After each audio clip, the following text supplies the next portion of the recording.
Hello everyone. My name is Sajit and I am a member of the incident response team at Thai Asia Bank. Today, I will walk you through how we address the recent ransomware attack stemming from a software supply chain compromise and how ISO 27001 NX A.16 can guide our path to recovery and resilience. The incident began when our third-party software vendor unknowingly integrated a compromised open source component during a routing update. This component contained a backdoor, which enabled unauthorized access to our internal systems. The attackers later deployed ransomware, encrypting critical financial and customer data. Operations were brought to a halt, and a ransom was demanded. This incident exposed serious gaps in our preparedness, particularly around third-party security, incident response planning, and system monitoring. Our first step was to assess the impact while refusing to pay the ransom. We should not pay the ransom, aligning with both ethical and legal recommendations. Paying a ransom doesn't guarantee data recovery and may violate regulatory requirements. We then initiated our incident response plan, although it was not as comprehensive as it should have been.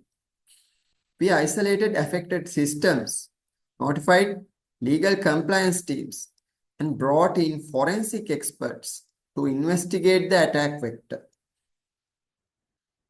Accordingly, to Annex A.16.1.4, incidents should be contained to reduce impact.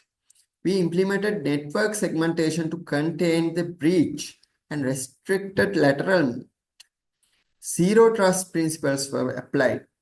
Access was minimized strictly to necessary systems, and compromised credentials were immediately revoked. Endpoint detection and response tools helped us scan for persistence mechanisms and malicious scripts. Effective communication is critical during a crisis. ISO 27001 emphasizes well-defined communication channels. We designated an incident communication lead who is responsible for informing all relevant stakeholders. Internal updates were sent to senior leadership and the IT team regularly. We also notified the third-party vendors to help them assess their own exposure and to begin remediation on their end.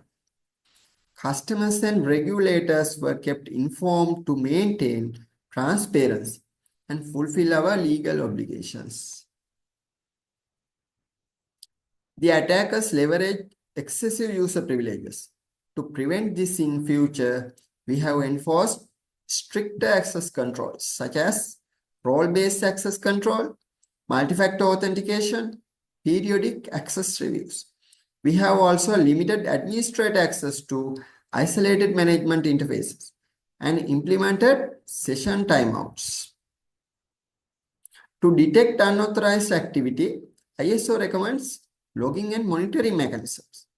We are now deploying security information and event management systems that correlates logs from endpoints, servers, and network devices.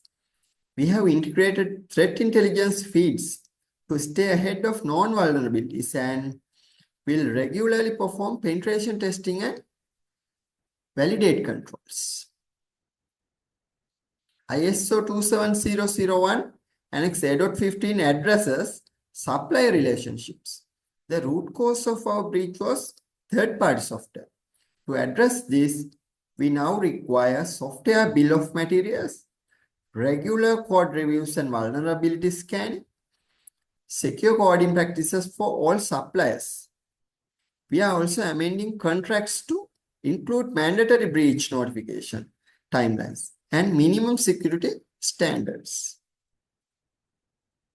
We are revamping our incident response plan to align fully with ISO 27001.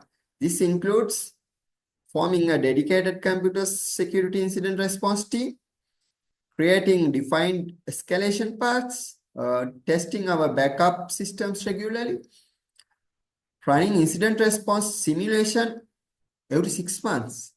Every incident will now be followed by a post-mortem and root cause analysis to ensure continuous improvement. To summarize, we must foster a culture of security resilience, strengthen supply oversight, upgrade detection and response tools, ensure our policies and practices align with ISO 27001 Annex 8.16 and related controls. This breach has been painful, I know, but it gives us chance to become stronger, smarter, and more secure. Thank you for your time. I hope this presentation has shown how ISO 27001 provides a clear and structured path to responding to incidents and building long-term resilience. Let's commit to learning from this breach and moving towards a more secure future. Thank you.